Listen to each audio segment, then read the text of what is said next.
Thank you so much for joining us today for our daily learning in the book of Mishlei. We are here every day, Sunday through Thursday, 12 o'clock to 12:20, 20 minutes of learning. We are in the book of Proverbs, Mishlei, chapter 12, verse 18. King Solomon here continues his lessons, really very, very beautiful, inspiring lessons, many of which have become regular sayings people use just regularly as quotes of wisdom and inspiration. So, Pasuk Yudchet, verse 18, Yesh botek kemadkirot cherem, velashon chachamim marpeh.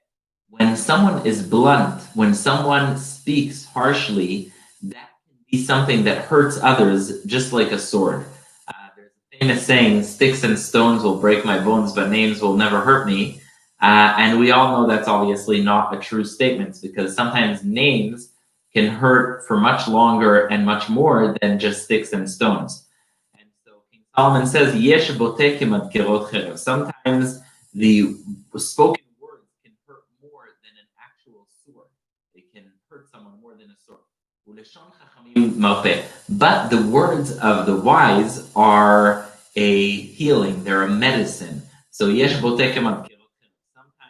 The words of the people who are hurting others are like a sword. And however, just remember, Leshon Chachamim Marpeh, the tongue, the words of the wise are the opposite. They're healing. They bring comfort to the word.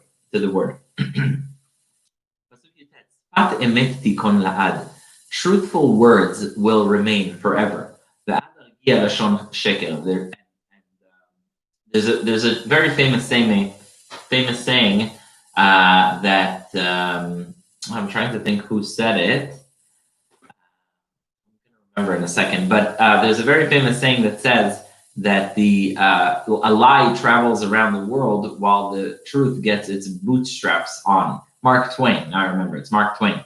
Mark Twain said that a lie travels halfway around the world while the truth is still strapping its shoes. But what we see here is that King Solomon says it may be true that a lie has a faster start. It starts much faster. However, in the long term, the truth is ultimately what will prevail. And it's like they say that the wheels of justice go slowly, but eventually those are the ones that prevail. So King Solomon says in Pasuk Yudchet, the words of truth remain in place forever. And the words of a lie are just going to stay around for a moment, like the word rega. Next is the word, very important principle, Pasuk Chaf, Mirma belev chorshei ra. In the hearts of the people who are thinking negatively, who are conspiring, who are plotting negative things, they have never joy. But when people speak peace, they can have peace of heart. Why? Because someone is constantly thinking and plotting negative things, they don't really have time to sit back, to enjoy, and to reflect on what's nice for them and good for them in life. Is constantly looking to bring joy to others, looking to bring peace to others, then in that case, they have some time, they can sit back, they can enjoy, they're not always plotting. And another part of it is that peace is usually trying to return things to the state of harmony, state of more of a static state, whereas deception is constantly looking to spin something. So the person who's looking to spin can't really sit back and have joy. But the person who's always looking to bring peace, that person can sit back and have joy. Pasuk, verse 21, Pasuk Kaf Aleph, Lo ye'uneh latzadik kol aven. Nothing bad will happen to the righteous, u'reshaim mal'ura. And the wicked are filled with that. Now, this obviously does not mean this literally, because we know that the famous question, why do the righteous suffer while the wicked prosper? Why do bad things happen to good people? But the pasuk is rather, they're talking about the spiritual side of things. If someone is pure of heart, if someone is good, someone's always thinking to do good things, then they are going to stumble upon good. But the wicked, even if they are not seeking to do bad, will end up doing bad. So the tzaddikim, who are always thinking to do good, God protects them so that even in cases where, there may be a situation that's vulnerable and they may tend to stumble on something, even then God will protect them. But the wicked, even when they're not seeking to do bad, then they stumble into badness. Very beautiful idea that King Solomon shares here is so true, and he's reflected it several times. To'avat Hashem siftei sheker. It is an abomination to God to hear the lips of deception, of lie. Ve'osei emunah retzono. God desires those who do faithfully and those who are always honest. They're looking to do things in an honest fashion. This next pasuk is just so beautiful, such a beautiful idea. A wise person, someone very smart, they don't boast silly things. They don't share silly things. But even the wise things that they know, even their wisdom, they keep concealed. So when someone's very smart, they conceal even their wisdom. However, the foolish, not only do they seek to brag and to share everything that they're doing, but even the foolish things that they're doing, they brag about. So the wise person is humble even about the wisdom, even about the things that you should be happy to share. But the wicked, it's the exact opposite. Even things that they should be embarrassed to share, they share. And so that's what he's saying here. Adam arum kosedat. The wise person hides even the wisdom. However, the evil people, the foolish people, they call out even what is foolish. You see this so often when someone is smart. A lot of times they'll sit quietly. They're gonna sit quietly and not brag. And there's a very beautiful pasuk set that King Solomon says elsewhere, where he says, "Gam evil macharish chacham yechashev." Even if someone is not so smart, but they sit quietly, even then they are considered to be wise. Why? Because the people see a man sitting quietly, so they just assume that this man is, must have something smart about him. But if someone is outspoken, then often it's the exact opposite, and they're not. They don't have something important to share. So next, pasuk Chavdaled, verse 24. Yad charotzim timshol, the hand of those who work hard. A lot of people speak about the 16th century and the Protestant work ethic, but in fact, the idea of a work ethic is repeatedly mentioned throughout the book of Mishlei, the book of Proverbs. Yad charotzim timshol, the hand of the hardworking will win at the end of the day. And deception, not only will deception not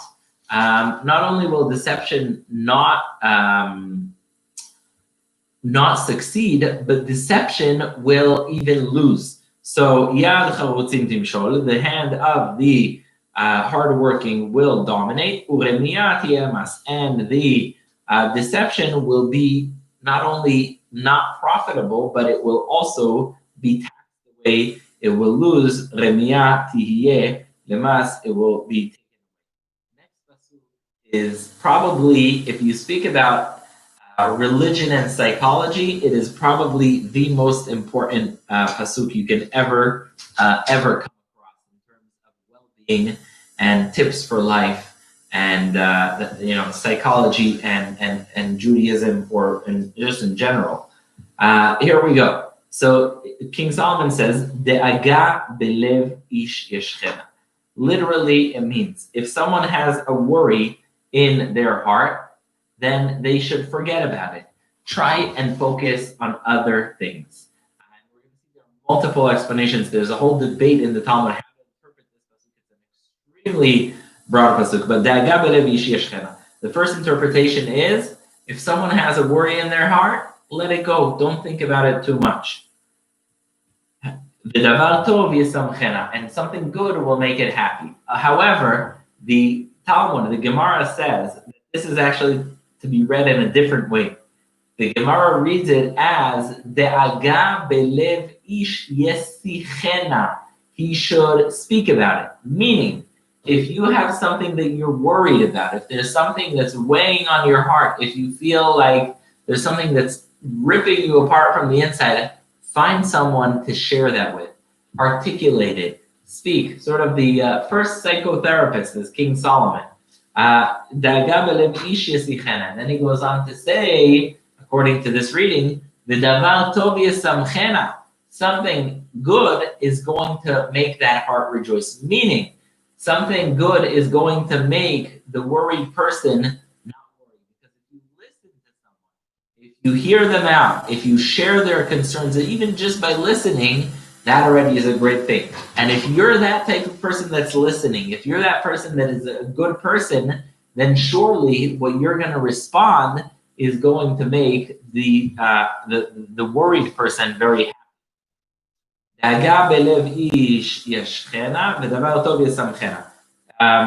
a good thing is going to make them happy. Rashi is Rabbi Shlomo Yitzchak in France in the 1100s, and he had a vineyard, and he is the greatest scriptural commentator of all times. And he says as follows: what we're talking about is not only the idea of making sure that you forget about your worries and that you speak to someone when you're feeling worried and when you're feeling pain, but also if you go study Torah, if you focus your mind on learning, if you focus your mind on the study of Torah, then that will surely help cure some of your worries. But really very important pasuk. Always when you have a worry, when you have something that you're worrying about, make sure that you share it with them. Pasuk Kaf Vav. Yater mereu tzadik v'derech reshaim tat'im. There's several interpretations of this pasuk. Yater mereu tzadik. One is the righteous person, when something happens to them, they let it go. Mevater, they let it slide by. If you honk at them, if you cut them off in line, if a person is a tzaddik, they'll let it go. They'll let it slide by. Yater mereu tzadik. But the reshaim, the wicked ones, they don't. They are like very, if you cross them, if you did something to them, they want to show you. They'll get back at you. Another explanation is that yater mereu tzadik. Sometimes you see that the righteous ones, they are suffering. They're not doing well. So King Solomon says yater mereu tzadik. Remember, the righteous one actually has a benefit, an actual benefit, and an advantage over his friend.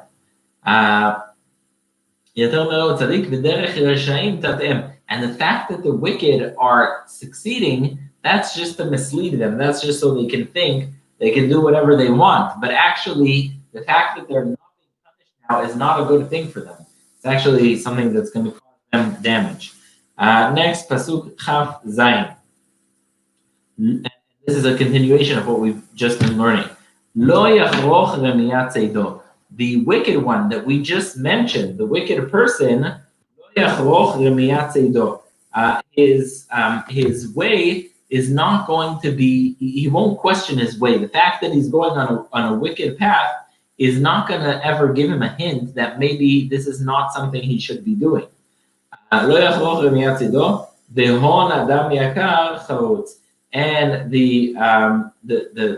if someone earns money, what's the most precious commodity you can earn? If you make money, what's the most valuable thing you can earn? The most valuable salary, the most precious salary, the most important money you will ever have is the money that came from an honest, hard day's work. That is worth more than anything. More than gold and silver is if you get that paycheck. And I remember one of the first times I worked, it was a summer camp. You get that paycheck you worked for the first time hard. It's like, wow, it's so exciting. And so money that you got from hard work, from honest work, that is the most valuable commodity. V'hon adam yakar charutz. The fortune of the hard work, that is what is most precious and most expensive. Pasuk Kavchet, Be'orach tzedakah chaim v'derech netiva al mavik. King Solomon continues, Be'orach tzedakah chaim. If a person takes a path of charity, if a person takes a path of goodness, then good things happen to them, and then life comes to this.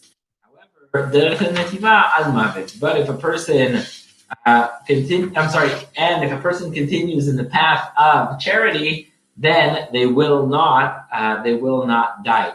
We've seen many times how King Solomon speaks about the concept of charity as something that brings life, as something that is good for you, as something that will save you from anything.